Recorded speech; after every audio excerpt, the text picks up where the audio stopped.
భక్తిని సాధకము చేయాలా? సాధకము అన్న పదానికి అర్థం ఏంటంటే ప్రాక్టీస్. మీకు ఇంగ్లీష్ చెప్తే బాగా అర్థమవుతుంది. ప్రాక్టీస్ చేయాలి. లేదా ఇంకొక పదం ఇంగ్లీష్లో ఎక్సర్సైజ్ అంటారు కదా. భక్తి అనేది ఒక రోజులో వచ్చేది కాదు.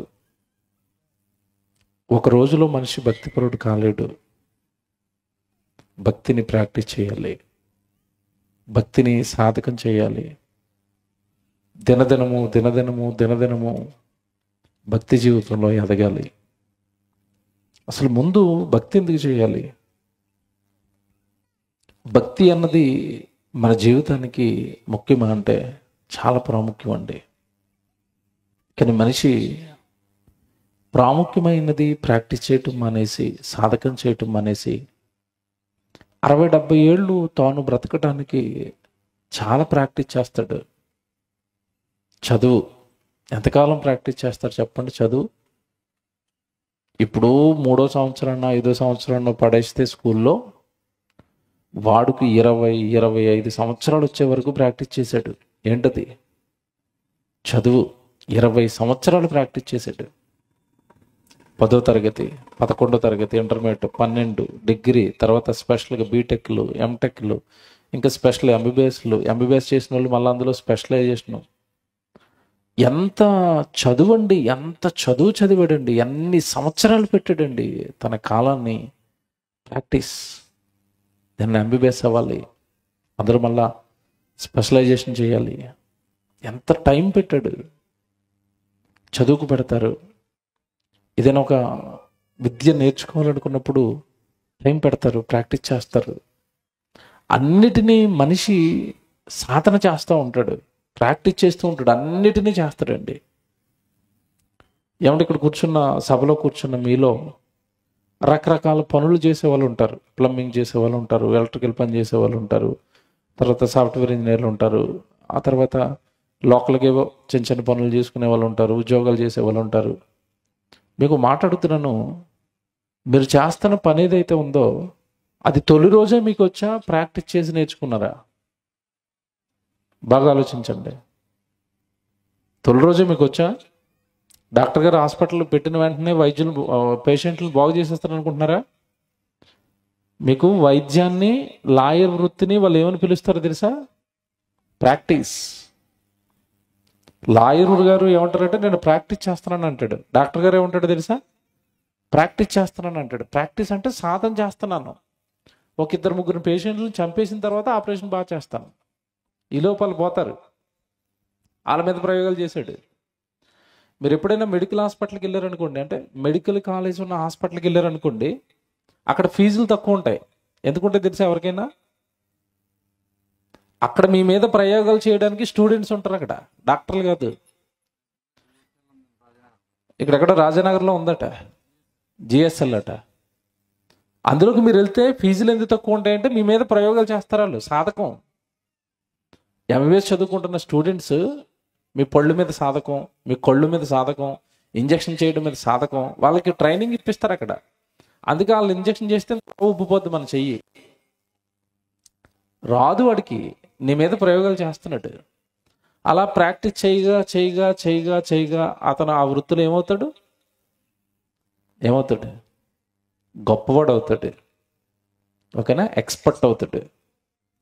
మీకు ఇది అర్థమైతే భక్తి కూడానండి దేవుడు సాధకం చేయమని రాశాడు. కానీ భక్తిని ప్రాక్టీస్ చేసే వాళ్ళు ఎవరున్నారండి?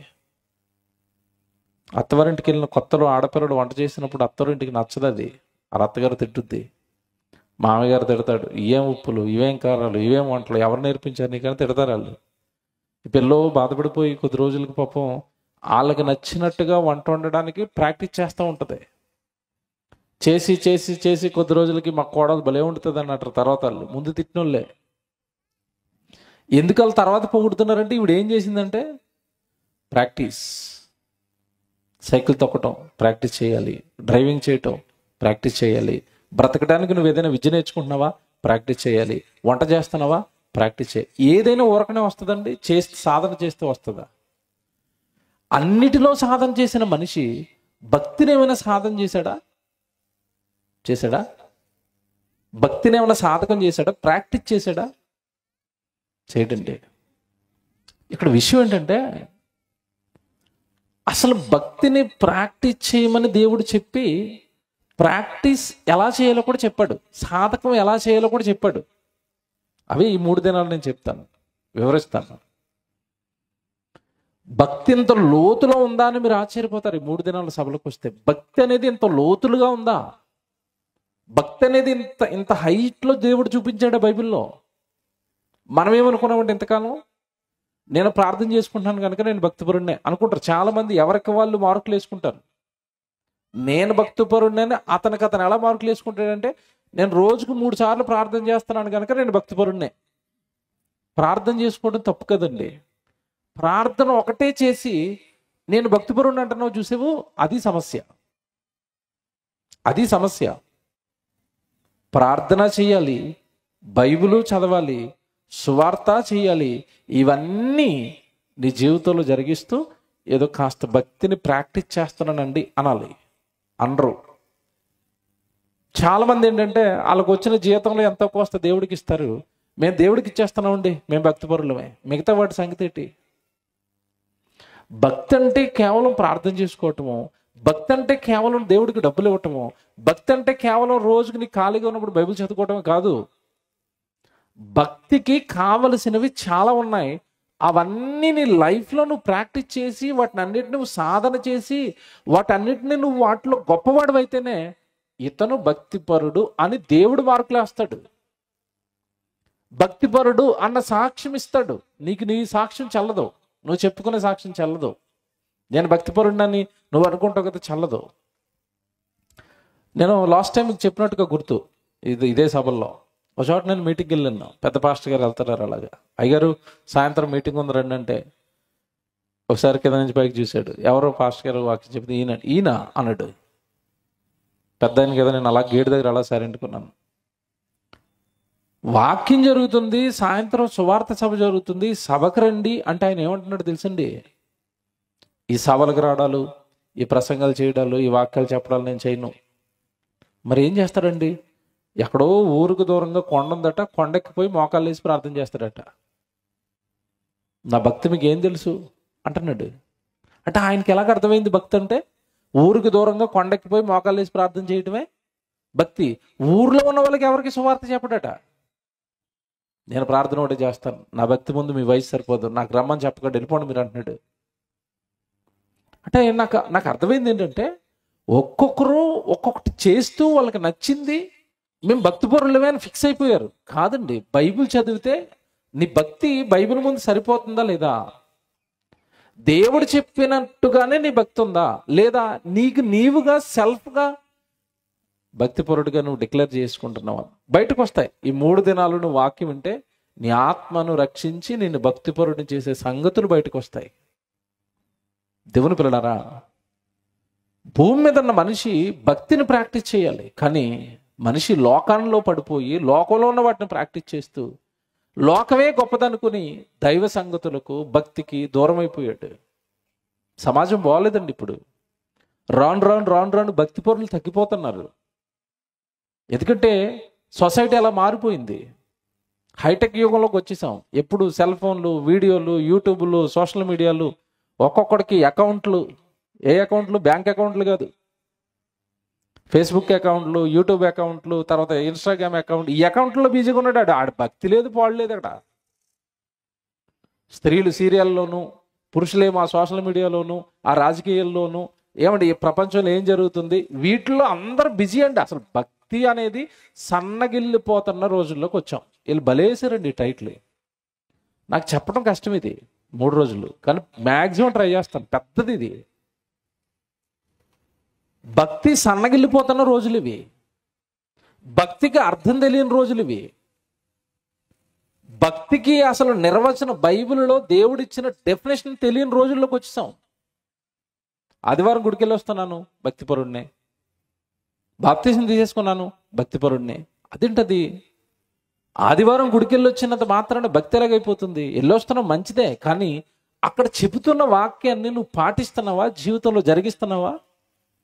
ఇది ఆలోచించరు. భక్తిపరుడుగా నువ్వు ఎదిగి, భక్తిపరుడుగా నువ్వు దేవుడి ముందు నిలబడాలి అంటే చాలా విషయాలు చెప్పాడు దేవుడు బైబిల్లో. భక్తిని ప్రాక్టీస్ చేస్తేనే కానీ నువ్వు భక్తిపరుడు కాలేవు అని చెప్పాడు దేవుడు బైబిల్లో. తిమోతికి రాసిన పత్రిక 4వ అధ్యాయం 7-8 వచనాలు ఒకసారి చదవండి. తిమోతికి రాసిన మొదటి పత్రిక 4వ అధ్యాయం 7వ వచనం 8వ వచనం త్వరగా చదవాలి. అపవిత్రములైన ముసలమ్మ ముచ్చటలను విసర్జించి. ఏమంటే లోకం అంతా ఎక్కడుంది చెప్పండి. ఇప్పుడు ఈ మాట దగ్గర ఉందా లేదా మీరు చెప్పండి. లోకమంతా అపవిత్రమైన ముసలమ్మ ముచ్చట్ల దగ్గర లేదా ఉందా? టీవీలో కనబడేవన్నీ ఏంటి చెప్పండి? పవిత్రమైనవా? యూట్యూబ్లో కనబడేవి పవిత్రమైనవా? సోషల్ మీడియాలో కనబడేవన్నీ పవిత్రమైనవా? మీరు చెప్పండి. సినిమాల్లో కనబడేవి పవిత్రమైనవా? వాళ్ళు వేసుకునే బట్టలు ఏంటి, వాళ్ళు వేసే డైలాగులు ఏంటి, ఆ బూతు సీన్లు ఏంటి, ఆ బూతు పాటలు ఏంటి, ఎవడు ఎక్కడ చూసిన బూతులు కదండి, అపవిత్రత కదండి నిండిపోయింది. కానీ ఈరోజు మనిషి చూడండి, ఆ అపవిత్రమైన వాటిల్లోనే మునిగాడు, వాటినే ప్రాక్టీస్ చేస్తాడు. చిన్నప్పటి నుంచినండి మనుషులు ప్రాక్టీస్ చేస్తున్నవి ఏంటంటే పాటలు అలా పాడాలి. ఏ పాటలు? సినిమా పాటలు, బూతు పాటలు, అవి ప్రాక్టీస్ చేస్తారు. డ్యాన్సులు ప్రాక్టీస్ చేస్తారు. లోకంలో ఒక మనిషిని ఎలా పాడు చేయాలి, లోకంలో ఒక మనిషిని ఎలా నాశనం చేయాలని అపవిత్రమైనవన్నీ ప్రాక్టీస్ చేస్తున్నారండి. అందుకే దేవుడు అక్కడ ఎంత స్పెషల్గా మెన్షన్ చేస్తున్నాడంటే, లోకము అపవిత్రమైన కార్యక్రమాల్లో ఉంది. నువ్వు ఆ అపవిత్రమైన ముసలమ్మ ముచ్చట్లు అని ఎందుకంటున్నాడు? లోక కార్యక్రమాలు మీరు చెప్పండి. ముసలమ్మ ముచ్చట్లు అంటే ఏంటి చెప్పండి?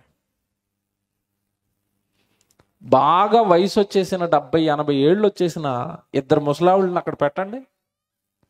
వాళ్ళు మాట్లాడుకునే దాంట్లో ఏదైనా ఒకటి పనికొచ్చేది ఉంటుందా?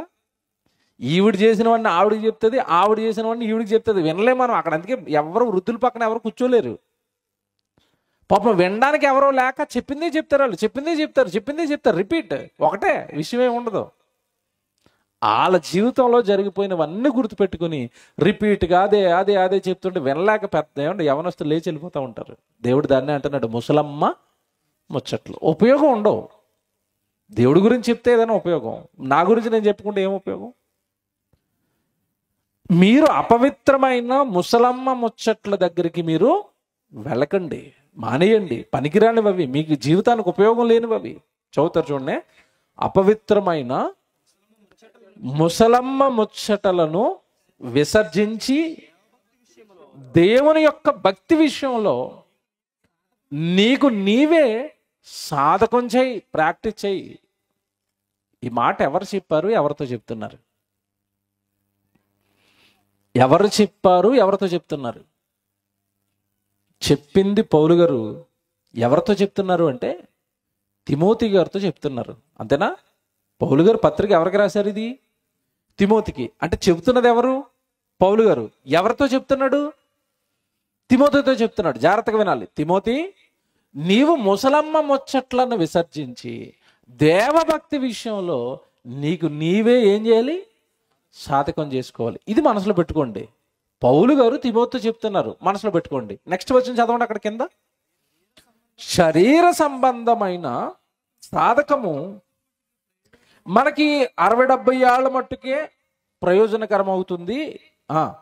కానీ దైవభక్తి ఇదిగో ఇప్పటి జీవము విషయంలోనూ రాబో జీవం విషయంలోనూ వాగ్దానముతో కూడినదైనందున అది అన్ని విషయములలో నీకు ప్రయోజనకరం అన్నాడు. అంటే భక్తి ఎలాంటిది అంటే, భక్తిని ప్రాక్టీస్ చేసేవాడట ఈ జీవితం విషయంలోనూ హ్యాపీగా ఉంటాడట, సెటిల్డ్గా ఉంటాడట, రక్షణగా ఉంటాడు. ఏమండి, ఒక రకంగా చెప్పాలంటే క్షేమంగా ఉంటాడు. భక్తి ఈ జీవితానికి అవసరమట, రాబోయే జీవితానికి కూడా. రాబోయే జీవితం అంటే నువ్వు చనిపోయిన తర్వాత నీకు జీవితం ఉంది, ఆ జీవితంలో నువ్వు క్షేమంగా ఉండాలి అన్న లోకంలో భక్తిని ప్రాక్టీస్ చేయనైనా అన్నాడు. భక్తిని ప్రాక్టీస్ చేయండి అన్నాడు. చాలామంది అంటే ఇప్పటికీ వృద్ధులైపోయిన తర్వాత కూడా వాళ్ళకి ఏదో సాధించాలని ఉంటుంది. ఇప్పటికీ వృద్ధులైపోయిన వాళ్ళు కూడా సాధించాలని ఉంటుంది. ఏంటంటే ఒక ఆవిడని చూస్తానంటే మొన్న నాకు చాలా నవ్వేసింది. సుమారు 65 అలా ఉంటాయండి. ఆవిడ ఫోన్ చేశారు. ఫోన్ చేసి, మీది బైబిల్ కాలేజా అన్నది ఆవిడ. అవునండి. అవునండి అంటే, నేను బైబిల్ ప్రాక్టీస్ చేయాలనుకుంటున్నాను ఇప్పుడు అన్నది. మంచిదండి, వచ్చేసండి అని చెప్పాను. బైబిల్ నేర్పిస్తాం, వచ్చేసండి అంటే, మీరు ఏం చేస్తారండి అని అడిగాను. మీరు అర్జెంటుగా నాకు బైబిల్ నేర్పించేస్తే నెక్స్ట్ నేను ఎల్ఎల్బి చేయాలనుకుంటున్నాను అంటుంది. ఎంత వయసు ఆవిడది? బైబిల్ అయిపోవాలట, నెక్స్ట్ మళ్ళా ఏం చేసేస్తుందట? ఎల్ఎల్బి, లాయర్ అయిపోవాలనుకుంటున్నాను అంటుంది. అంటే లోకంలో ఏదోటి చెయ్యాలి, ఏదోటి చెయ్యాలి, ఏదోటి చెయ్యాలి, ఏదోటి చెయ్యాలని అవి ప్రాక్టీస్ చేస్తున్నారు తప్ప దేవుడు చెప్పిన మాట. అవును, ఇప్పుడు నేను లాయర్ని అయిపోయాను అనుకోండి, లాయర్ గారు కనుక పరలోకం ఇచ్చేస్తాను నీకు అంటాడా యేసు ప్రభు? నేను డాక్టర్ నండి నాకు పరలోకం ఇచ్చానంటే ఇస్తాడా? నేను యాక్టర్ నండి చాలా కష్టపడి సినిమాల్లో పెద్ద నటించేశానండి, నేను దాన్ని సాధకం చేయడం కోసం చాలా కష్టపడ్డాను, నేను పెద్ద యాక్టర్ని అయిపోయాను, కోట్లు సంపాదించాను, పరలోకం ఇచ్చే రాబోయే జీవితాన్ని ఇచ్చేయండి అని ఇస్తాడా? ఇవ్వడండి. మీరు జాగ్రత్తగా వినాలి. లోకంలో మీరు ఏది సాధించినా ఈ జీవం మట్టికే, మీకు పట్టెడు అన్నం పెట్టడానికి తప్ప మీరు చేసి చదువుకున్న చదువా, మీరు చేస్తున్న ఉద్యోగాలా, మీరు చేస్తున్నవి ఏవో నేర్చుకుంటున్నారు కదా, అవి మీ కూటికి అన్నం తినడానికి తప్ప చచ్చిపోయిన తర్వాత జీవితాన్ని ఇవ్వడానికి నువ్వు చేస్తున్న ఏ ప్రాక్టీస్ కూడా, నువ్వు సాధించింది ఏది కూడా ఉపయోగపడదు. కానీ భక్తి అనేది ఉంది చూసావు, ఆ భక్తిని ప్రాక్టీస్ చేస్తే రాబోయే జీవితాన్ని కూడా నీకు ఇస్తుందట. ఏమండి, మీరు ప్రసంగి గ్రంథం చదివారా? ఎవరైనా చదివారా? ప్రసంగి గ్రంథం చదివారా? ఎన్ని అధ్యాయాలు ఉంటాయి చెప్పండి? చదివానన్నారు. ఎన్ని అధ్యాయాలు ఉంటాయి? 12 అధ్యాయాలు ఉంటాయి. ప్రసంగి గ్రంథం 12 అధ్యాయాలు రాసింది ఎవరు? సొలొమోను. తెలుసు కదా, జాగ్రత్తగా వినాలి. ప్రసంగి గ్రంథంలో ఉన్న 12 అధ్యాయాలు రాసింది సొలొమోను అయితే, సొలొమోను ఎవరు? జ్ఞాని, నెక్స్ట్ రాజు, నెక్స్ట్ ధనవంతుడు. పేదోడా ధనవంతుడా? సొలొమోను బాగా ఆస్తి కలిగిన వాడు. తన తరంలో తనకున్నంత ఆస్తి ఎవరికి లేదు. బాగా వినాలి ఇది. రాజు అంటే అధికారం ఉంది, నెక్స్ట్ ఆస్తి, సిరి, సంపద ఉంది. ఉన్నాయా? ఉన్నాయి. అన్నీ ఉన్న ఆయన ప్రసంగి గ్రంథాన్ని రాశాడా? రాసి స్టార్టింగే ఏమని మొదలెట్టాడు ప్రసంగి గ్రంథాన్ని తెలుసా మీకు? వ్యర్థము, వ్యర్థము, వ్యర్థము, సమస్తమును వ్యర్థమే. ఒకసారి ఉండదు అక్కడ, 5 సార్లు ఉంటుంది అది. ఏమని? వ్యర్థం, వ్యర్థం, వ్యర్థం. ఏంటండి వ్యర్థం అంటే అర్థం చెప్పండి. తెలుగు అర్థం అవ్వదు, ఇంగ్లీష్ చెప్పనా? Waste, waste, waste. ఎన్నిసార్లు అన్నాడు? 5 సార్లు వేస్ట్ అని ఎందుకు అన్నాడు? మనకి లోకంలో ఏవి లేవు కనుక, మేడలు ఉంటే ఎలాగుంటాయో, నాకు 100 ఎకరాల పొలం ఉంటే ఎలాగుంటుందో, నేను ఒక ముఖ్యమంత్రి గారిని అయిపోతే అధికారం ఉంటే నాకు ఎలాగుంటుందో, మనకి ఏవి లేవు కనుక అవి ఉంటే ఏదో ఉంటుందని అనుకుంటాం మనం. అవన్నీ ఉన్నాయని ఏమంటున్నాడు? వేస్ట్ బాబు, ఇక్కడ ఏమి లేదు బాబు, అనవసరంగా ఇటు రాకండి బాబు అంటున్నాడు. మీకు అర్థమైందా? డబ్బు లేనాడు, డబ్బు ఉంటే ఎలాగుంటుందో, డబ్బు ఉంటే ఎలాగుంటుందో అనుకుంటాడు. డబ్బు లేనప్పుడేమో హాయిగా డోర్లు తీసి పడుకుంటావు. డబ్బులు వచ్చిన తర్వాత డోర్కి తాళం వేసి బయట 2 సెక్యూరిటీ గార్డులు నెట్టి, ఆ ముందు 4 కుక్కలు నెట్టి ఎవడ చంపేస్తాడా అని అలా చూస్తూ పడుకుంటావు. మీకు అర్థమైందా? ఒకనికి వాని కలిమి విస్తరించుట వాని జీవానికి మూలము కాదు. లేదు గనక ఉంటేదో ఉంటుంది అనుకోండి, ఏమి లేదు. ఏమన్నా నేను మాట్లాడుతానండి, మీకు ఒక 4 కోట్లు 5 కోట్లు ఆస్తుంది అనుకోండి, రోజుకి ఎన్నిసార్లు తింటారు? భోజనం ఎన్నిసార్లు చేస్తారు? ఎన్నిసార్లు? కోటీశ్వరుని కనుక 10 సార్లు తింటారు అంతేనండి, హాస్పిటల్కి వెళ్ళిపోలా. పోనీ కోటీశ్వరుడు భోజనంలో అన్నమే తింటాడా, బంగారం తింటాడా? డబ్బులు ఉన్నాయి కాబట్టి బంగారం తింటా, మేము పేదవాళ్ళు ఉండి అన్నం తింటాం అంటారా? ఆడు ఏం తినాలి? అన్నమే. నువ్వేం తినాలి? అన్నమే. అంటే ఇప్పుడు ఆ కోట్లు చూడడానికి తప్ప చేయడానికి పనికిరావు. ఏమి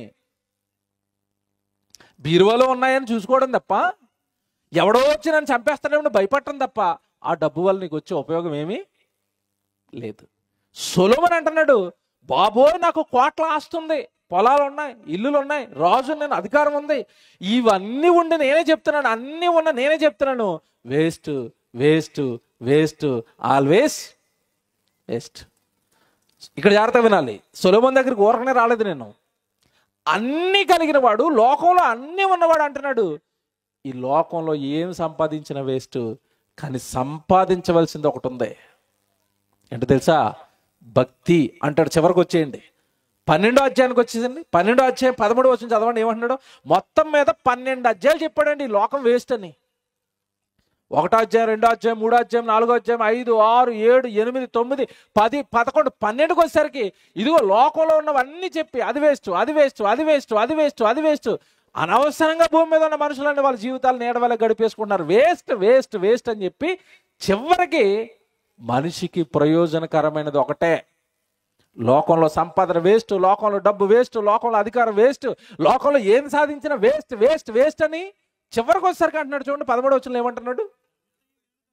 ఇదంతయు వినిన తర్వాత అంటే ఏదంతా వినాలి? ఏదంతా వినాలి? 1వ అధ్యాయం నుంచి 12వ అధ్యాయం వరకు వినాలి. ఓకేనా? వినాలంటే మీరు ఏం చేయాలి? రాత్రి వెళ్ళి హోంవర్క్ అనమాట. మీరు ఇంట్లో చదువుకోవాలి. రాత్రి ఖచ్చితంగా 12 అధ్యాయాలు చదివి మీరు పడుకోవాలి. మళ్ళా చెప్తున్నాను, రాత్రి 12 అధ్యాయాలు చదివి మీరు పడుకోవాలి. ఆమెనన్నాడు ఒకసారి. అంటే అర్థం ఏంటి? చదువుతానని దేవుడి సన్నిధిలో మాటిచ్చారు. చదువుకోకుండా పడుకున్నారా, మీ మీదకి దేవుడి శాపం వస్తుంది. ఒకసారి మళ్ళీ ఆమెనండి. ఇప్పుడు అంటారా? మీరు చదవండి. బైబిల్ చదివితే మనం చాలా చాలా ఎంత హ్యాపీ అవుతుంది తెలుసా? ఓహో, ఈ సంగతి ఇంతకాలం నాకు తెలీదా, అనవసరంగా నా బ్రెయిన్ అందులో పడిపోయిందా లోకంలో, వచ్చి దేవుడి వైపు తిరుగుతానండి. అన్నీ ఉన్నవాడే వేస్ట్ అంటే నువ్వేం సాధిస్తావు అక్కడ? ఇది తెలియకండి అందులో కొట్టుమిట్టాడుతున్నారు.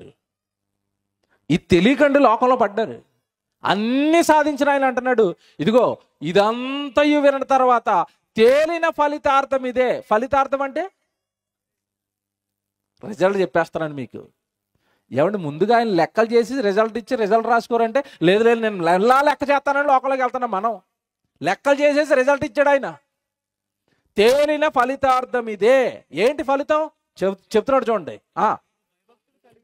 దేవుని యందు భయము భక్తి కలిగి ఉండుటయే ఆయన కట్టడలను అనుసరించి నడుచుచుండవలననిది మానవ కోటికి ఇదియే విధి. అంటే మానవ కోటి అందరికి విధి ఇదే. ఏంటది? దేవుని యందు భయభక్తులు కలిగి బ్రతకాలి. ఆయన కట్టడలను అనుసరిస్తూ బ్రతికేస్తే చాలు. డబ్బు దగ్గరికి రాకండి, అధికారం దగ్గరికి రాకండి, లోకాశల దగ్గరికి రాకండి. అక్కడ ఏమీ లేదు అన్నాడంతే ఆయన. అక్కడ ఏమీ లేదు. అక్కడ మీరు భక్తిని ప్రాక్టీస్ చేసుకోండి అన్నాడు. దేవుని యందు భయభక్తులు కలిగి ఉండండి. మానవ కోటికి ఇదియే విధి అంటే అర్థం ఏంటి? విధి అంటే అర్థం ఏంటి? తెలుగు అస్సలు మర్చిపోయారండి. ఇంగ్లీష్ చెప్తే అంటున్నారు అందరూ. విధి అంటే అర్థం ఏంటి తెలుసా? డ్యూటీ. డ్యూటీ డ్యూటీ అంటే రోజు మీరు దేనికి వెళ్తారు? పనికి వెళ్తున్నారు కదా, పన్నే ఏమంటారు? డ్యూటీ. మానవ కోటికి ఇదే విధి అంటే అర్థం ఏంటి తెలుసా? ప్రతిరోజు మనిషి దేవుని యందు భయము భక్తి కలిగి ఉండాలి. దానిని ప్రాక్టీస్ రోజు చేయాలి. మానవ కోటికి దేవుడు వేసిన విధిదే అన్నాడంతే. ఇది మన డ్యూటీ. ఏం డ్యూటీ? భక్తిలో నేను ఎదుగుతున్నానా లేదా? భక్తిలో నేను గొప్పవాడిని అవుతున్నానా లేదా? నా భక్తి జీవితాన్ని నేను పెంచుకుంటున్నానా లేదా? భక్తి జీవితాన్ని ప్రాక్టీస్ చేసుకుని రోజు డ్యూటీ చేసి దేవుడికి నచ్చి దేవుడి కొరకు బ్రతికి మీ జీవితాలు నా భూమి మీద ముగించండి. మీరు ఈ లోకంలోకి రాకండి. నేను వెళ్ళాను, నేను అనుభవించాను, అక్కడ ఏమీ లేదు అన్నాడు. ఏమంటే చాలామంది అక్రమ సంబంధాలు పెట్టుకుని కుటుంబాలను కూల్చుకుంటారండి. అక్రమ సంబంధం ఏంటంటే ఇంట్లో భార్య ఉంటుంది, ఇక ఎందుకో మరి కొద్ది రోజులకి భార్య మీద బోరు కొడుతుంది, ఇంకొక ఆవిడ వైపు వెళ్తాడు. కుటుంబంలో సమస్యలు. చాలామంది భార్యలు అలాగే, ఇంట్లో భర్త ఉంటాడు, మరొకరిని చూసుకుంటారు. ఏమంటే మనం మహా అయితే మీకు అర్థం కాదని చెప్తున్నాను, చేయమని కాదు కానీ మహా అయితే ఒక అక్రమ సంబంధం పెట్టుకుంటారు, 2 పెట్టుకుంటారు, 3 పెట్టుకుంటారు, 4 పెట్టుకుంటారు, అంతేనా? సొలొమోనుకి ఎంతమంది భార్యలు చెప్పండి? ఎంత? 1000 అనుభవిస్తున్న ఆయన ఇక్కడ ఏం లేదు, నమస్కారం ఒకరితో ఉండండి అన్నాడు అంతే. మీకు అర్థమయ్యేటట్టు చెప్తున్నాను. నా కోట్లు కోట్లు కోట్లు విలువ చేసే భూములు ఉన్నాయి, ఆయన చెరువులు ఉన్నాయి, పొలాలు ఉన్నాయి, ఏమి లేదు అందులో. మీరు నమస్కారం ఇటు రాకండి, భక్తిని ప్రాక్టీస్ చేసుకోండి అన్నాడు. మీకు అర్థం అవడం చెప్తున్నాను. దేవుని పిల్లలారా, లోకంలో మనుషులు చేసే వాటిలో ఏమి నువ్వు సాధించినా 60-70 ఏళ్ళు నీ పొట్టకు ఉపయోగపడతాయి తప్ప, శరీరానికి ఉపయోగపడతాయి తప్ప, చచ్చిపోయిన తర్వాత నీకు జీవాన్ని ఇవ్వలేవు. జీవాన్ని ఇవ్వాలి అంటే నువ్వు ఖచ్చితంగా భూమి మీద భక్తిని ఏం చేయాలి? ప్రాక్టీస్ చేయాలి. తిమోతికి రాసిన పత్రిక వచ్చేయండి. ఇందాక నేను ఒక మాట జ్ఞాపకం పెట్టుకోండి అన్నాను. ఏ మాట అంటే, భక్తిని ప్రాక్టీస్ చేయమని చెప్తున్నది పౌలు గారు, నువ్వు ప్రాక్టీస్ చేయకూడక అని రాస్తున్నది ఎవరికి అంటే తిమోతికి. ఒక్కసారి నా వైపు చూడండి అందరూ. తిమోతి గారు ఎవరు చెప్పండి? భక్తిహీనుడా? తిమోతి గారు ఎవరు? తిమోతి గారు ఎవరు? భక్తిపరుడా భక్తిహీనుడా? భక్తిపరుడు. ఎప్పటి నుంచి భక్తిపరుడు తెలుసా మీకు ఏమన్నా? ఎప్పటి నుంచి? చిన్ననాటి నుండి, బాల్యం నుండి భక్తిపరుడైపోయి యవ్వనంలోకి వచ్చేసరికి సేవకుడు అయిపోయాడు. అయ్యాడా? పౌలు గారు వెంట కుమారుడు కదండి, సేవకుడు కదండి, వాక్యం చెప్పేవాడు కదండి, ఎఫెసులో ఉన్న సంఘానికి దూత కదండి, ఎఫెసు సంఘాన్ని కాపాడుతున్నవాడు కదండి. మరి అంత స్థాయికి వచ్చిన తిమోతికి పత్రిక రాసి, తిమోతి నువ్వు భక్తిని ఏం చేయాలి? ప్రాక్టీస్ చేయి అన్నాడంటే, ఇప్పుడు తిమోతినే భక్తిని ప్రాక్టీస్ చేయమన్నాడు అంటే, అంత స్థాయిలో ఉన్నవాడిని, చిన్నప్పటి నుంచి వాక్యం నేర్చుకున్నవాడిని, చిన్నప్పటి నుంచి విశ్వాసంలో ఉన్నవాడిని, మంచి విశ్వాసుల కుటుంబంలో పుట్టినవాడు. తల్లి ఎవరు? విశ్వాసి. ఆ తల్లిగారు ఎవరు? విశ్వాసి. అంతటి విశ్వాసుల కుటుంబంలో పుట్టి, చిన్నప్పటి నుంచి భయభక్తులు కలిగి, చిన్నప్పటి నుంచి బాగా వాక్యం నేర్చుకుని, యవ్వనంలోకి సేవకుడైపోయిన ఆయనకి పత్రిక రాసి, తిమోతి నువ్వు ఇంకా ఏం చేయాలి? భక్తిని సాగదాం, ప్రాక్టీస్ చేయి అన్నాడు. ఇప్పుడు తిమోతి గారినే ప్రాక్టీస్ చేయమంటే మన పరిస్థితి ఏంటని అడుగుతున్నాను నేను. మీకు అర్థమైందా?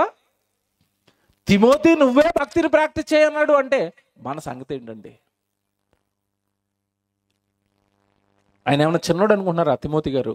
తిమోతికి రాసిన మొదటి పత్రిక తీయండి, రెండో పత్రిక తీయండి, 3:14 తిమోతికి రాసిన 3:14 చూడండి. తిమోతికి రాసిన 3:14 క్రీస్తు యేసునందుంచవలసిన విశ్వాసము ద్వారా రక్షణార్థమైన జ్ఞానము నీకు కలిగించుటకు శక్తి కల పరిశుద్ధ లేఖనములను బాల్యము నుండి వెరుగుదువు. అండర్లైన్ చేయండి. తిమోతి గారికి వాక్యం ఎప్పటి నుంచి తెలుసట? బాల్యము నుండి. ఇక్కడ కూర్చొని మిమ్మల్ని అడుగుతున్నాను, నేను చిన్నప్పటి నుంచే నాకు మొత్తం బైబిల్ ఛానల్ చేయొద్దండి? లేదు. పోనీ బాప్తిసం తీసుకున్న తర్వాత నేను బైబిల్ మొత్తం చదివేశానని వాళ్ళు చేయొద్దండి? ఉండవు. ఇందుకు ఒక చిన్నపిల్ల, నేను రాగానే మొట్టమొదటి బాగా చిన్నపిల్ల ఏం చెప్తుంది చెప్పండి? ఇక్కడ నిలబడి ఏం చెప్పేసింది? ఆదికాండం, నిర్గమకాండం, లేవికాండం, సంఖ్యాకాండం, ద్వితీయోపదేశకాండం, యెహోషువ, న్యాయాధిపతులు, రూతు, అలాగా పిల్ల మనం చెప్తుంటే మనం అలా చూసి ఆ అమ్మాయి వెళ్ళిపోయిన తర్వాత ఆ బలి చెప్పింది చప్పట్లు కొట్టారు. చప్పట్లు కొట్టిన వాళ్ళు ఒక్కళ్ళు ఇక్కడ నిలబడి ఆ పిల్ల చెప్పిన అని చెప్పమానండి. చెప్తావా? చప్పట్లు కొడతావా? బాగా ఆలోచించండి. అసలు మనకి పుస్తకాల పేర్లే తెలియనప్పుడు ఆ పుస్తకాలలో దేవుడు ఏం రాయించాడో మనకి ఏం అర్థమని చెప్పండి. బైబిల్ ఎక్కడ నేర్చుకున్నాం మనం? బైబిల్ ఎక్కడ కంప్లీట్ చేసాం? ప్రతి వాళ్ళు నండి జనవరి 1కి ఒక నిర్ణయం తీసుకుంటారండి. ఏంటి తెలుసా? దేవా ఈ సంవత్సరం అంతా మమ్మల్ని కాపాడు, నీకు వాగ్దానం ఇచ్చేస్తాను 1వ తారీఖు రోజున. ఏంటి? ఈ క్యాలెండర్ ముగించేలోపు నీ బైబిల్ ముగించేస్తాను అంటాడు. ఈ వేడి ఆ జనవరి ఉంటుంది అంతే, ఫిబ్రవరికి ఉండదు. అతి కష్టం మీద మత్తయి స్టార్ట్ చేశారనుకోండి, మొత్తం మీద అతి కష్టం మీద సంవత్సరంలో మత్తయి పూర్తి చేస్తారండి. ఇటు స్టార్ట్ చేస్తే కొత్త నిబంధన. పాత స్టార్ట్ చేశారనుకోండి, కరెక్ట్గా ఆదికాండం 25వ అధ్యాయానికి వచ్చేసరికి ఆగిపోద్ది. ఇంకంతే, బండి అటు వెళ్దు ఇటు వెళ్దు. ఇక ఎందుకంటే అది పెద్ద పుస్తకం, 50 అధ్యాయాలు ఉంటాయి. మా వల్ల కాదండి. ఇంకెప్పుడు దేవుడు మనకు అర్థం అవ్వాలి? మీరు ఆలోచించండి. ఎప్పుడు అర్థమవుతాడు? మనలాంటోడు కాదు తిమోతి. బాల్యము నుండి లేఖనములను నీవు ఎరుగుదువు. ఏంటండి అది? చిన్నప్పటి నుంచి వాక్యం తెలుసుకున్నాడట. చిన్నప్పటి నుంచి బాల్యంలో ఉన్నప్పుడే లేఖనాలు తెలుసు. చిన్నోడు కాదు తిమోతి. ఇంకో మాట చూపించిన మీకు, 2వ పత్రిక 1వ అధ్యాయం 3వ వచనం చదవండి. అక్కడ 1వ అధ్యాయం 3వ వచనం, నా ప్రార్థనల యందు ఎడతెగక నిన్ను జ్ఞాపకము చేసుకొనుచు నీ కన్నీళ్లను తలచుకొని నాకు సంపూర్ణ ఆనందము కలుగుటకే నిన్ను చూడవలనని రేయింపగలు అపేక్షించుచు నీ అందున్న నిష్కపటమైన విశ్వాసమును జ్ఞాపకము చేసుకుని. ఈయనలో ఏముందట? నిష్కపటమైన విశ్వాసం. మన విశ్వాసంలో కపటం ఉంటుందండి. ఏంటో తెలుసా? దేవుడిని నమ్మితే నాకు ఉద్యోగం ఇస్తాడా, దేవుడిని నమ్మితే నాకు మేలు చేస్తాడా, దేవుడిని నమ్మితే నాకు ఏదైనా లాభం చేస్తాడా, మన విశ్వాసంలో కపటం ఉంటుంది. కానీ తిమోతి గారి విశ్వాసం ఎలాంటిదట? నిష్కపటమైన విశ్వాసం. అంటే నన్ను కన్నవాడు కదా, ప్రభు నా కోసం ప్రాణం పెట్టాడు కదా, నాకు మంచి జీవితాన్ని ఇచ్చాడు కదా, నేనేమైనా ప్రభుకు చెయ్యాలి కదా అని సేవలోనికి వచ్చేసాడు. తన జీవితాన్ని పరంగా పెట్టాడు తప్ప దేవుడి నుంచి ఏమీ కోరుకోలేదు ఆయన. నేను ఇస్తాను దేవుడికి నా జీవితాన్ని, దేవుడు నాకు ఇచ్చినవి చాలు, రక్షణ ఇచ్చాడు, ఇంత పెద్ద సృష్టి ఇచ్చాడు, నా కొరకు అహోరాత్రులు కష్టపడుతూ ఇంత పెద్ద విశ్వాన్ని కష్టపడి నడిపిస్తున్నప్పుడు, నాకు తిండి పెడుతున్నప్పుడు, నాకు గాలి ఇచ్చి నన్ను కాపాడుతున్నప్పుడు, నాకు ఆరోగ్యం ఇచ్చినప్పుడు, తల్లి గర్భంలో దేహం ఇచ్చాడు, అందులో ఆత్మను పెట్టాడు. నేను పాపం చేస్తే యేసుక్రీస్తుల వారి రక్షణ నా కొరకు సిలువలో ఆయన కష్టాలు పడి సిద్ధం చేశాడు. ఎంత నా కోసం చేసినప్పుడు నేను ఆయనకి ఏమైనా చెయ్యాలి కదా అని నిష్కపటమైన విశ్వాసంతో ఉన్నాడట. ఈరోజు చాలా మంది విశ్వాసాలు కపటం అండి. కపటం, వేషధారంతో కూడిన విశ్వాసాలు. ఏమంటే వస్తారు, అయ్యా మాకు ఒంట్లో పోలేదు ప్రార్థన చేయండి. దైవజనుడు ఏదైనా కష్టపడి వాళ్ళ కోసం ప్రార్థన చేశారు అనుకోండి, ఆ రోగం తగ్గిపోతే ఇంకంతే మళ్ళీ ప్రార్థనలో కనపడ్డు, ఆరాధనలో కనపడ్డు, ఎక్కడికి దేవుడి పనిలో కనపడ్డు. చూసారా? దానిని దేవుని వల్ల పొందుకోవడానికి ఆ కొద్ది కాలం భక్తుడిగా నటించాడు. ఇది కపటంతో కూడిన విశ్వాసం. కానీ అలాంటివి తిమోతికి లేదట. ఎంత మంచి మాట అంటే, నీ నిష్కపటమైన విశ్వాసమును జ్ఞాపకము చేసుకుని నా పితృాచార ప్రకారము నిర్మలమైన మనసాక్షితో నేను సేవించుచున్న దేవుని ఎడల కృతజ్ఞుడనై ఉన్నాను.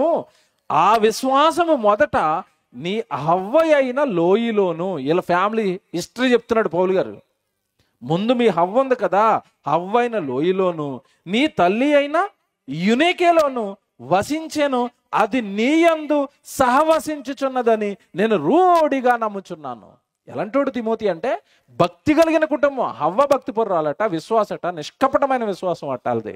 ఎందుకంటే వాళ్ళది కూడా నిష్కపటమైన విశ్వాసమేనండి, హవ్వది కానీ యునేకేది కానీ. ఎందుకంటే పౌలు గారు పరిచయం అయిన తర్వాత, పౌలు గారు సువార్త చేస్తున్నప్పుడు, పౌలు గారి విశ్వాసాన్ని బట్టి, పౌలు గారి భక్తిని బట్టి తిమోతి ఆయనకి ఆకర్షితుడైపోయాడు.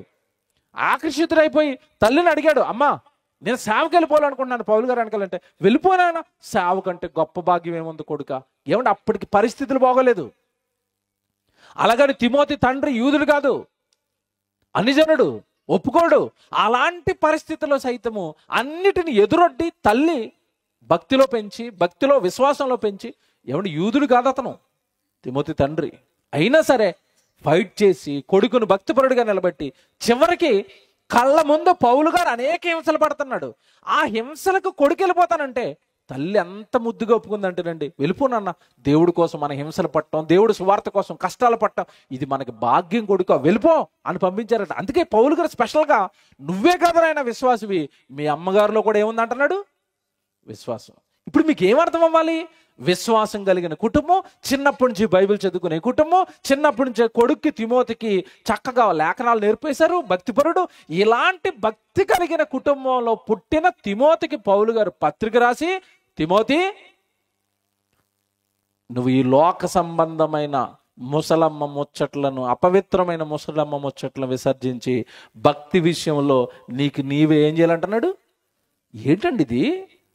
అంత భక్తిలో ఉన్న ఆయన, అంత చక్కగా దేవుడి కొరకు బ్రతుకుతున్న ఆయన కూడా భక్తిని ప్రాక్టీస్ చేయాలి. ఎందుకంటే భక్తి అనగానే చాలా మందికి అర్థం కాలేదు. నేను భక్తిపరుడిని అని నువ్వు చెప్పుకోవాలి అంటే నీకు చాలా గుణాలు ఉండాలి, దేవుడు చెప్పిన గుణాలు. ఆ గుణాలు ఉంటేనే దేవుడు నిన్ను భక్తిపరుడు అంటాడు. ఏంటండి గుణాలు? చదువుతాను, విషయంలోకి వస్తున్నాను. పేతురు గారు రాసిన మొదటి పత్రిక రండి, రెండో పత్రిక రండి, జాగ్రత్తగా రాసుకోండి. ఇవి అసలు భక్తిని ప్రాక్టీస్ చేయాలని ఎందుకన్నాడు అంటే, భక్తికి కావలసినవి చాలా ఉన్నాయి. పేతురు గారు రాసిన రెండో పత్రిక రండి, మొదటి అధ్యాయం. పేతురు గారు రాసిన రెండో పత్రిక మొదటి అధ్యాయం 2వ వచనం చదువుదాం. అందరూ తీసుకోండి, బైబిల్ అందరూ చూడాలి, బైబిల్ చూస్తూ చదవాలి. పేతురు గారు రాసిన రెండో పత్రిక మొదటి అధ్యాయం 2వ వచనం చదువుతున్నాం. తన మహిమను బట్టి, గుణాతిశయములను బట్టి మనలను పిలిచిన వాని పిలిచిన వారిని గూర్చిన అనుభవ జ్ఞానము మూలముగా ఆయన దైవ శక్తి జీవమునకును భక్తికిని కావలసిన వాటన్నిటినీ మనకు దయచేయుచున్నందున, అక్కడ ఆగిపోండి, యేసుక్రీస్తుల వారు ఇవ్వబోయే జీవానుకును యేసుక్రీస్తుల వారు ఇచ్చిన భక్తి జీవితానుకును కావలసిన వాటన్నిటిని, ఆ పదం చూడండి అక్కడ, భక్తికి కావలసిన వాటన్నిటినీ మనకు దయచేసాడట. భక్తి జీవితానికి ఏవో కావాలట. ఇందాక తిమోతి గారితో భక్తిని ప్రాక్టీస్ చేయను ఆయన అని చెప్పాడు. ఇక్కడికి వచ్చేసరికి భక్తిని ప్రాక్టీస్ చేయటం ఏంటి అంటే, భక్తికి కావలసినవి కొన్ని ఉన్నాయి, వాటిని ప్రాక్టీస్ చేయాలి. ఉదాహరణ చెప్తాను, మీకు అర్థం కావాలి.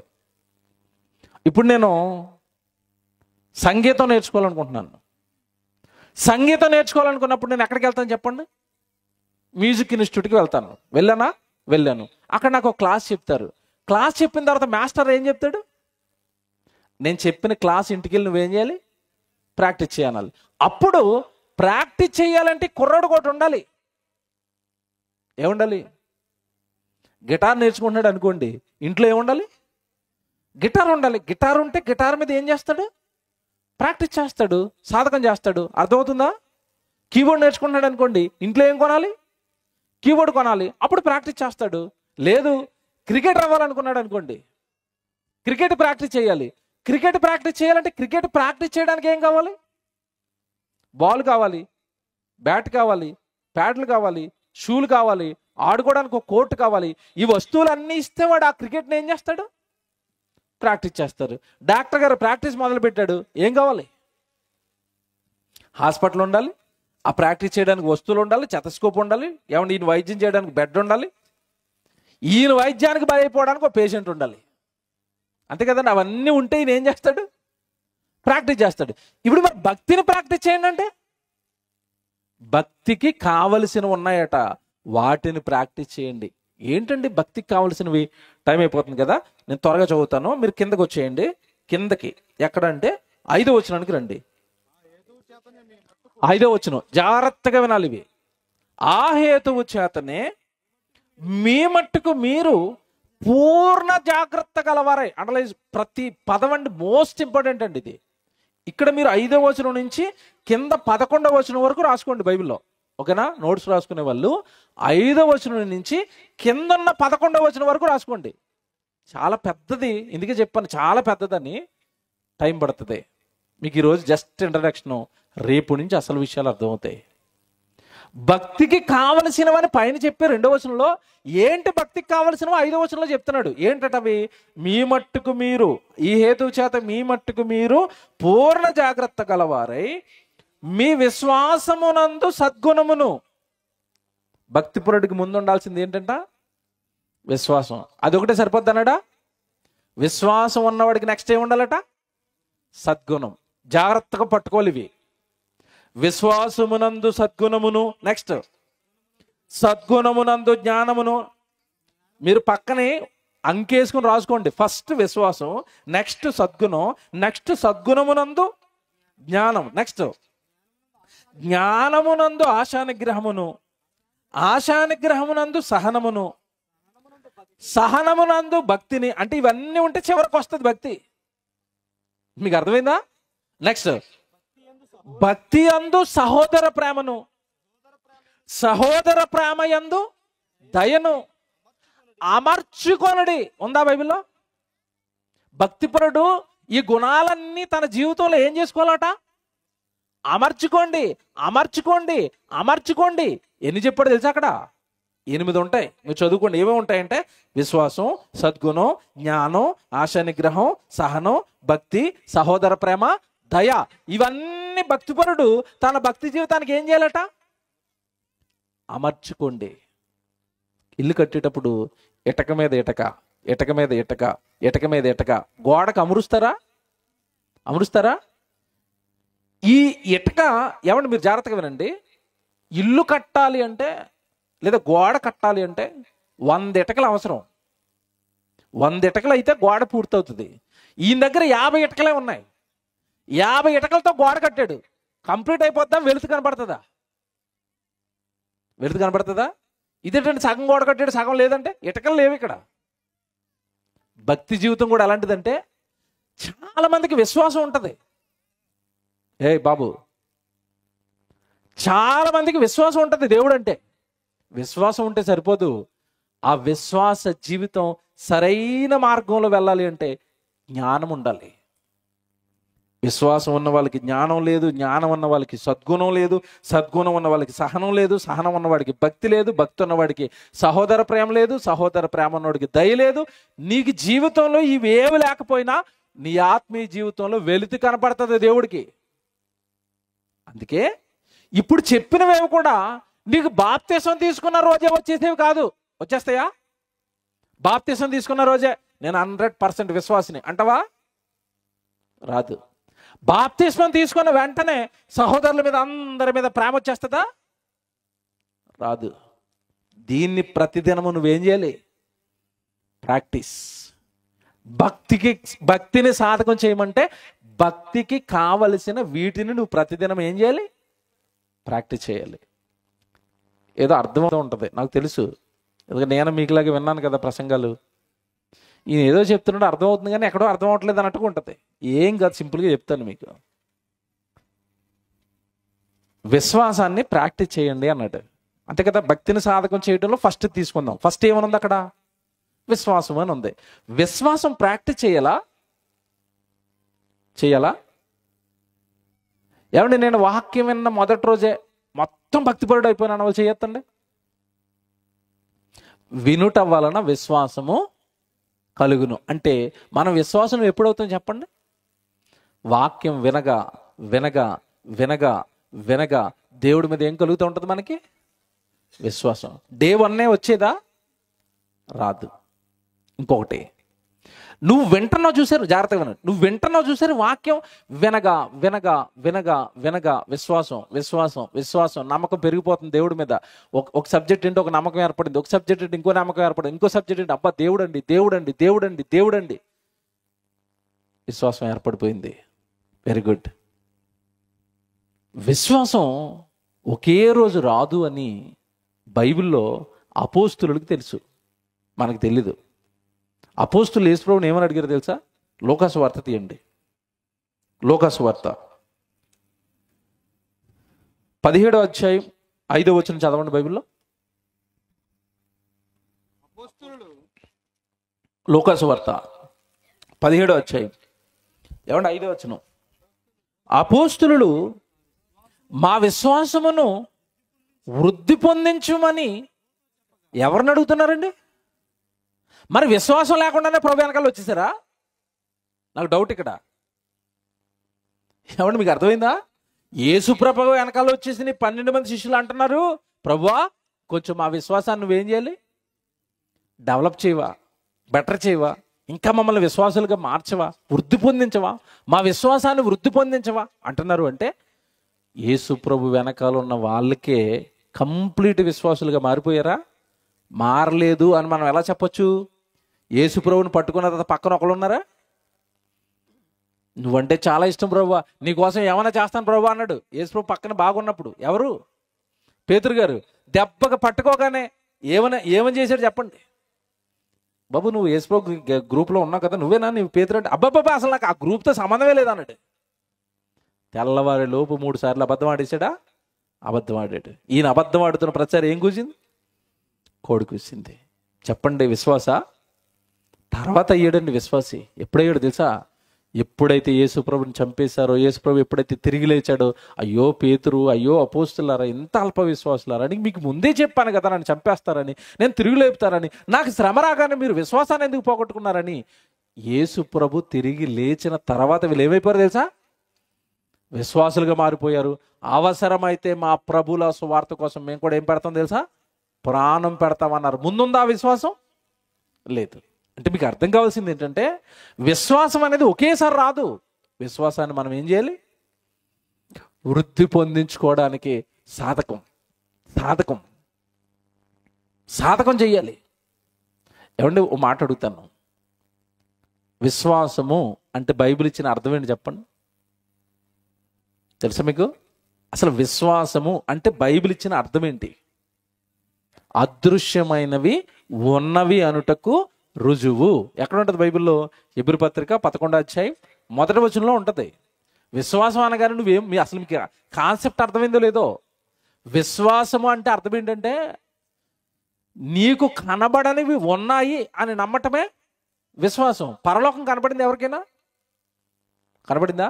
కనపడలేదు. పరలోకం కనపడలేదు మనకి. పాతాళ లోకం కనపడలేదు. దేవుడు కనపడ్డాడు ఎవరికైనా? కనబడలేదు. కనబడని దేవుడు, కనబడని పరలోకం, కనబడని పాతాళం ఉన్నాయి అని నమ్మి ఏమంటే పాతాళానికి భయపడుతూ పరలోకం వెళ్ళాలని ఆశతో నిరీక్షణతో బ్రతికేవాడే విశ్వాసి. మీకు అర్థం అవ్వలేదేమో ఇంతకాలం విశ్వాసం అంటే? కనబడనివి ఉన్నవి అని నమ్ముటకు రుజువు, అదృశ్యమైనవి ఉన్నవి అనుటకు రుజువు విశ్వాసం. నువ్వు చాలామంది విశ్వాసాలు చాలా బలహీనమైన విశ్వాసాలు, నేను తప్పు పట్టడం లేదు, కానీ మీ విశ్వాసాన్ని బలపరుచుకోండి. ఎందుకంటే బైబిల్ చెప్పింది విశ్వాసంలో బలహీనుడైన వాడిని మీరు ఏం చేయాలి? చేర్చుకోనండి, బలపరచండి అని చెప్పింది. మీ విశ్వాసం కరెక్ట్ కాదు. ప్రభు దగ్గరకు వచ్చారు మంచిదే, కానీ ఉద్యోగం ఇచ్చాడు కనుక ప్రభుని నమ్ముతాను. ఉద్యోగం ఇవ్వకపోతే నమ్మవా? నాకు అనారోగ్యం తీశాడు కనుక ప్రభుని నమ్ముతాను. తీయకపోతే? లాజర్కి తీయలేదు, తీసాడా? నేను ప్రశ్న అడుగుతున్నాను. లాజర్కి అనారోగ్యాన్ని దేవుడు తీశాడా? తీలేదా? తీలేదు. మరి లాజర్ వదిలేశాడు దేవుడిని? నమ్మాడా? నమ్మాడు. అనారోగ్యంతో ఉన్న ప్రభువుని నమ్మి బ్రతికినందుకు చివరికి అంతిమంగా ఆయనకి దక్కింది ఏంటి చెప్పండి? మరణం తర్వాత జీవం, పరదైసు. మరి నీకు అనారోగ్యం తీయకపోతే నమ్మవా? బలహీనమైన విశ్వాసం ఇది. చాలామంది అంటారు, అయ్యా నేను చాలా రోజుల నుంచి గుడికి వస్తున్నాను, చాలామంది దైవజనులకు ప్రార్థన చేయమని చెప్పాను, చేస్తున్నారు, తగ్గట్లేదు అంటది. అంటే అర్థమేంటి? ఎక్కడో ఏముంది లోపల? ఏముంది చెప్పండి, నిజాలు మాట్లాడుకుంది. ఏముంది? ప్రార్థన చేసినా తగ్గట్లేదంటే తగ్గుతుందా లేదా? యేసుప్రభు నిజమా కాదా? ఏటోనండి చేస్తున్నారు ఇలా అంటే లోపల ఏమిటి? బలమైన నమ్మకం లేదు. మరలా చెప్తున్నాను, మీరు విశ్వాసంలో బలహీనులైతే బలపరచుకోండి. నీకు రోగం తీయకపోయినా పర్లేదు, పరలోకాన్ని ఇవ్వడేమో భయపడు. ఎందుకంటే రోగం నీ శరీరం ఉన్నంతకాలం ఉంటుంది, ఆత్మ నిత్యము ఉంటుంది. నిత్యము ఉంటుంది. చచ్చిపోయిన తర్వాత బయటకు వస్తుంది, దానికి చావు లేదు. ఒకవేళ భూమి మీద నీ పాపాలు క్షమింపబడి దేవుడు కోరుకున్న విశ్వాసంలో నువ్వు అభివృద్ధి చెందకపోతే ఆత్మ నరకానికి వెళ్ళిపోద్ది. దాని గురించి భయపడు. విశ్వాసంలో వృద్ధి పొందించుకోవాలి అంతే తప్ప బలహీనమైన విశ్వాసాలతో ఉండిపోకండి. అది ప్రభుకు నచ్చదు. ఇప్పుడు డే 1 మీకు రాలేదా? ప్రాక్టీస్. డే 2 రాలేదా? ప్రాక్టీస్. నెల అయిపోయిందా? ప్రాక్టీస్. ప్రభులోనికి వచ్చి కొన్ని సంవత్సరాలు అయిపోయినా దేవుడు కోరుకున్న బలమైన విశ్వాసంలోకి నువ్వు రాలేదు అంటే నీ విశ్వాసంలో ఎక్కడో లోపం ఉంది. అపోస్తులు ముందు బలహీనలే, తర్వాత ప్రభు కోసం ప్రాణాలు ఇవ్వడానికి వచ్చారు, తర్వాత ప్రభు కోసం జైలు పాలు అయిపోయారు, తర్వాత ప్రభు కోసం కుటుంబాలు వదిలేశారు, ఆస్తులు వదిలేశారు, ప్రాణాలు సైతం వదిలేశారు వాళ్ళు. అది విశ్వాసం అంటే. అంత నమ్మకం దేవుడు అంటే. నీ నమ్మకం ఎలా ఉంటుంది అంటే జ్వరం వస్తే తగ్గిపోద్ది, అన్ని బాగుంటే పెరిగిపోతాయి. మన మీటర్ అనమాట అప్ అండ్ డౌన్ అవుతూ ఉంటుంది బీపీలాగా. ఆత్మీయ జీవితంలో ఏదైనా కష్టం వస్తే విశ్వాసం అలా కిందకి వెళ్ళిపోతుంది, బీపీ డౌన్ అయినట్టు. మళ్ళీ దేవుడు ఏదైనా మేలు చేసాడు అనుకోండి, అలా పైకి లేచిపోతుంది మళ్ళీ. ఏంటది? విశ్వాసం. ఇది కరెక్టా? ఇది సరైన విశ్వాసమా? సరైన భక్తా? యోబు గారిని తలుచుకోండి. యోబు గారి జీవితంలో దేవుడు మేలు చేసినప్పుడు విశ్వాసే, శోధనల పాలైనప్పుడు కూడా విశ్వాసే. విశ్వాసంలో ఆయన పడ్డా? పడలేదు. మన విశ్వాసం పడుతూ లేస్తూ మీటర్లు వెళ్ళినట్టు పైకి కిందకి.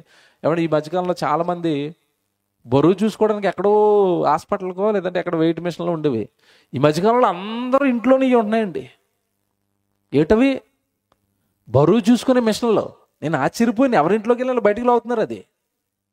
రోజు దాని మీద ఎక్కేసి నేను బరువు పెరిగిపోయినా, నేను బరువు తగ్గిపోయినా. చూసారా? బరువు మీద ఉన్న కాన్సన్ట్రేషను విశ్వాసం మీద ఉందా? పెరుగుతుందా తగ్గుతుందా? పెరుగుతుందా తగ్గుతుందా? ఓ మాట అడుగుతాను నేను, అసలు విశ్వాసం పెరిగిందా తగ్గిందా మనకు తెలుస్తుందా తెలవదా? మంచి ప్రశ్న. నీ విశ్వాసం తగ్గిందా పెరిగిందా నీకు తెలుస్తుందా తెలవదా? కన్ఫ్యూజ్లో ఉన్నారు కదా. మాకు అలా తెలుస్తుందండి అంటున్నారా? తెలుస్తుంది. మీకు తెలియకపోతే ఎలా పట్టుకోవాలో కూడా నేను చెప్తాను. మీ తగ్గిందా పెరిగిందా మీకు తెలిసిపోద్ది. ఎలా తెలిసిపోద్ది తెలుసా? ఇప్పుడు బరువు కొలాలి అంటే ఏముండాలి అక్కడ? మిషన్ ఉండాలి. అంటే మిషను పెరిగామా తరిగామా చెప్తుందా? చెప్తుంది. ఇప్పుడు విశ్వాసంలో పెరిగామా తరిగామా ఏం చెప్తే తెలుసా? ఏం చెప్తే తెలుసా? దేవుడి కోసం నువ్వు చేసే క్రియలు చెప్తాయి. అర్థమైందా? నువ్వు విశ్వాసంలో పెరిగావా తరిగావా అని నువ్వు చేసే క్రియలే నీకు చెప్తాయి. బాప్తిసం తీసుకున్న తొలినాళ్ళలో ఎలా ఉన్నావు ఒకసారి జ్ఞాపకం చేసుకో. బాప్తిసం తీసుకున్న తొలినాళ్ళలో ఎలా ఉన్నావు? పరుగున అందరికంటే ముందు గుడికి వెళ్ళావు. ఇప్పుడు ఆమెన్ అనే టైంకి వెళ్తావు. పెరిగావా తరిగావా? తరిగిపోయావు. బాప్తిసం తీసుకున్న తొలినాళ్ళలో చర్చిలో ఏదైనా కార్యక్రమం జరుగుతుంటే ముందు మా కుటుంబమే అని ముందుకు వచ్చావు. ఇప్పుడు వస్తున్నావా? రావు. పెరిగావా తరిగావా? మీకు విషయం చెప్పనా? మీ విశ్వాసానికి స్కేలు కొలత దేవుడి కోసం మీరు చేసే క్రియలు. తెలుసా? క్రియలు లేని విశ్వాసము మృతము. అంటే క్రియలు తగ్గిపోయాయి అంటే నీకు ఆటోమేటిక్గా దేవుడి మీద ఏం తగ్గిందో తెలుసా? విశ్వాసం తగ్గింది. విశ్వాసం పెరిగిందని ఎలా చెప్తాం? ఎలా చెప్తాడు దేవుడు? అబ్రాహాముని విశ్వాసాలకు తండ్రి ఎందుకన్నాడు? మళ్ళా ఆదివారం ప్రార్థన చేసుకుని ఇంటికి వచ్చి సోమవారం నుంచి మన కోసం మనం బతికితే విశ్వాసాలకు తండ్రి అంటాడా? అబ్రాహాముని ఎందుకన్నాడు? నువ్వు ఏం అడుగు తండ్రి నీకు ఇచ్చేస్తాను. అయితే నీ కొడుకునిచ్చేస్తావా? కొడుకునిచ్చేస్తావా? అబ్రాహాం గారికి ఎంతమంది పిల్లలు? 10 మందా? 5గురా? మనకులాగా 2రా? ఎంతమంది చెప్పండి? ఒక్కడే. ఆ ఒక్కడు కూడా ఎప్పుడు పుట్టాడు? ముసలైపోయి వృద్ధాప్యంలో పుట్టిన కొడుకుని నాకు బలిచ్చేస్తావా? ఒకసారి ఏమంటే నిజాయితీగా మాట్లాడుకుందాం. మీరు అబ్రాహాం ప్లేస్లో ఉంటే మీరు ఏమంటారు చెప్పండి?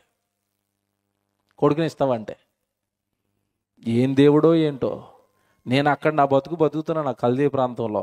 అక్కడి నుంచి రమ్మన్నాడు, వచ్చాను. బోల్డ్ కష్టాలు. అటు వెళ్తే రా చంపేయడానికి నా మీదకి వస్తున్నాడు.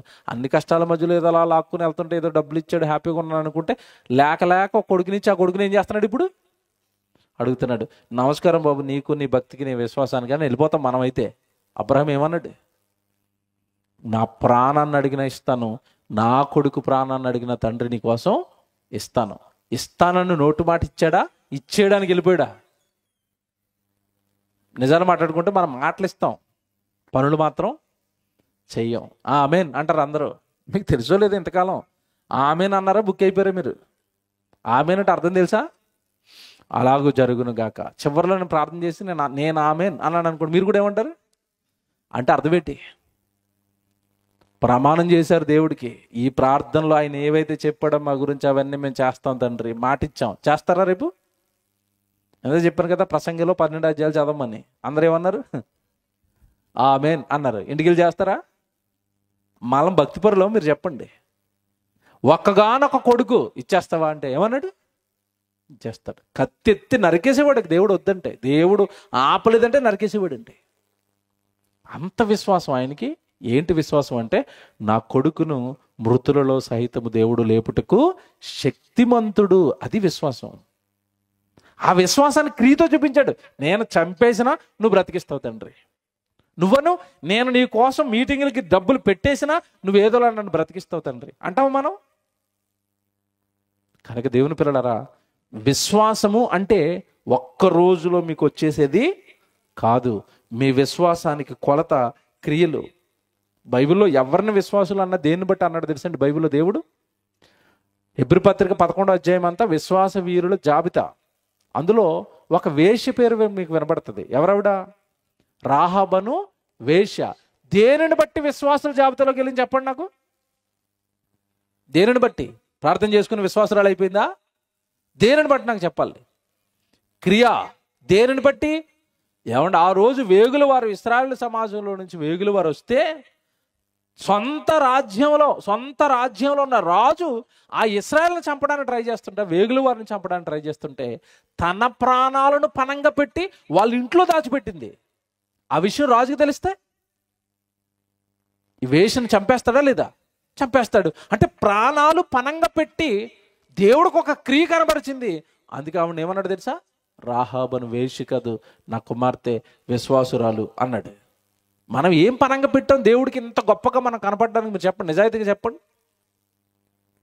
మీరు ఏం పెడుతున్నారు దేవుడికి? మీరు ఏమి ఇస్తున్నారు దేవుడికి? ఏమంటే ఇదే గ్రౌండ్లో నేను రెండోసారి మీటింగ్కి వచ్చాను. అంతకుముందు మీటింగ్ చేశారు, ఇప్పుడు మీటింగ్ చేశారు. అప్పుడు మీరు వాక్యాలు విని ఉంటారు, ఇప్పుడు మీరు వాక్యాలు వింటున్నారు. ఈ లోపు మీరు దేవుడికి ఏం చేశారు? పనులు ఏం క్రియలు చేశారు? క్రియలతో దేవా నేను మిమ్మల్ని విశ్వసించామని మీ క్రియలతో దేవుడికి ఏమి నిరూపించుకున్నారు? మీ విశ్వాసాన్ని. కనుక దేవుని పిల్లలారా, చివరి నాకు చెప్పినట్టుగా గుర్తు, పేతురులోనే ఉన్న ధన్యత నీలో ఉండదు. అదే కదండి ఇక్కడ చెప్పాను. ఏం చెప్పాను ఆ రోజు అంటే, పేతురు అన్నీ నమ్ముతాడు, నువ్వు అన్నీ నమ్మావా అన్న. ఏమి నమ్మారు మీరు? బైబిల్ చెప్పండి.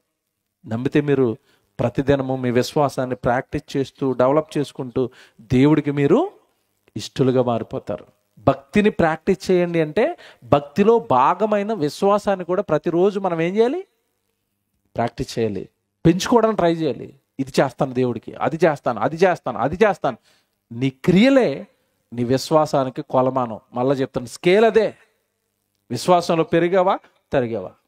మీరు చెప్పండి, ఇప్పుడు డే 1 విశ్వాసాలు అయిపోతారు అందరూ? అవరు. విశ్వాసాన్ని ఏం చేయాలి? ఏం చేయాలి? సాధకం చేయాలి, ప్రాక్టీస్ చేయాలి. ఒకటైంది. అక్కడ ఎన్ని ఉన్నాయి? విశ్వాసమునందు, నెక్స్ట్ ఉంటుంది ఒకటి, సద్గుణమును, సద్గుణమునందు జ్ఞానమును, జ్ఞానమునందు ఆశానిగ్రహమును. ఒకటైంది. మిగిలిపోయినవన్నీ 7. ఈ 7 నేను రేపు చెప్పి చివరి రోజు భక్తిపరుడు ఎలా ఉండాలో చెప్పాలి అని నిర్ణయించుకున్నాను. రేపు 7 చెప్పాలి అంటే మీరు ఎన్ని గంటలకు రావాలి? 6 గంటలకు రండి. మా వాళ్ళు ఆలస్యం చేయరు. రేపు మీకు మాట ఇచ్చేస్తున్నాను. రేపు ఎక్కువ విషయాలు నేర్చుకుంటారు. అవన్నీ ఆ లిస్ట్ అంతా మీకు రేపు చెప్పాలి. ఆ చిన్న విషయాలు కాదు, కింద ఉన్నవి. సద్గుణం అంటే ఏంటో తెలియాలి, జ్ఞానం అంటే ఏంటో తెలియాలి, ఆశా నిగ్రహం అంటే అది ఎలా ఉంటుందో తెలియాలి. నెక్స్ట్ ఆశా నిగ్రహం అయిపోయిన తర్వాత సహనం తెలియాలి, భక్తి తెలియాలి, సహోదర ప్రేమ తెలియాలి, దయ తెలియాలి. ఇవన్నీ నువ్వు ప్రాక్టీస్ చేయాలి రోజు. అసలు వాటిలో అర్థం తెలిస్తే, వాటిని ప్రాక్టీస్ చేయటం ఎలాగో తెలిస్తే నీ భక్తి జీవితంలో నువ్వు ఎప్పుడు కూడా గొప్పవాడు అవుతూ ఉంటావు. ఈరోజు విశ్వాసం తెలిసింది మీకు. విశ్వాసంలో నేను గొప్పవాడిని అవ్వాలి అంటే రోజు ఏం చేయాలి? నేను దేవుడికి క్రియలు చేయాలి. క్రియలు లేని విశ్వాసం మృతం. నా విశ్వాసం పెరుగుతుంది అనడానికి నా క్రియలే కారణం. ఏమంటే నేను రోజు దేవుడితోనే ఉంటానండి. రోజు ఇప్పటికి 3 నెలలు అయింది నేను ఇంట్లో ఉండక సరిగా. ఆదివారం రోజు అతి కష్టం మీద 1 గంట సేపు నేను కుటుంబంతో ఉంటాను, అంతే. తిరుగుతున్నాను నేను. రోజు దేవుడే, రోజు మీటింగే, రోజు దేవుడి పని. ఇది నా విశ్వాసం, నా భక్తి. నేను నా తండ్రి కోసం ఇలా బ్రతకాలనుకున్నాను, ఇంకా ఎక్కువగా చేయాలనుకుంటాను. టైం సరిపోవట్లేదు. ఉన్న కాలాన్ని నా తండ్రి కోసం నేను వాడుకుంటున్నాను. ఉన్న కాలాన్ని నా తండ్రి కోసం నేను ఇస్తున్నాను. నాకు దేవుడిచ్చిన నా దేహాన్ని నా తండ్రి పని కొరకే వాడేస్తున్నాను. ఇది నా విశ్వాసం. నేను రోజు వెళ్ళగలను, నేను రోజు ఉంటాను. కుటుంబాన్ని వదిలేస్తాను, ఆరోగ్యాన్ని వదిలేస్తాను, నా బంధువులు, నా స్నేహితులు, నా సుఖాలు, నా సంతోషం ఏం లేవు. దేవుడు సువార్త. ఇది నా జీవితం. ఇది నా విశ్వాసానికి కొలమానం. రోజు వెళ్తున్నావు కదా నాన్న, బాగా నమ్మేవరు నన్ను అంటాడు. నువ్వు అతి కష్టం మీద ఆదివారం కదండి. చాలామంది భక్తి జీవితాలు ఎలా ఉంటాయంటే, అతి కష్టం మీద ఆదివారం ఆరాధన. దానికి కూడా పాస్టర్ గారు 4 సార్లు అనౌన్స్మెంట్ చేయాల. మీ పనులన్నీ విడిచిపెట్టి, లేదా మీ పనులన్నీ ముగించుకుని రండి అంటే కానీ అతి కష్టం మీద ఆదివారం ఆరాధనలో 1 గంట సేపు కూర్చుని మనం ఎలా ఫీల్ అవుతాం చెప్పండి, నిజాలు మాట్లాడుకుంటే. నేను ఈరోజు గుడికి వెళ్ళొచ్చాను, భక్తిపరురాలని. అబ్బా, సోమవారం ఎక్కడికి వెళ్తాం మరి? ఆదివారం దేవుడిది, సోమవారం ఎవరిది? ఎవరిదే? దేవుడిదే. దేవుడికి ఇచ్చావా? రావు. మీరు ఆలోచించుకోండి. మీ కాలాన్ని ఇస్తున్నారా? మీ సమయాన్ని ఇస్తున్నారా? మీ సంపాదనలో దేవుడికి ఇచ్చామని ఇలాంటి సువార్త సభలు పెట్టిస్తున్నారా? మీరు విశ్వాసంలో నేను ఎదిగిపోయాను అనడానికి మీ కొలమానాలు ఏంటి? కొలతలేవి. కనుక ఫస్ట్ చెప్పాను విశ్వాసం.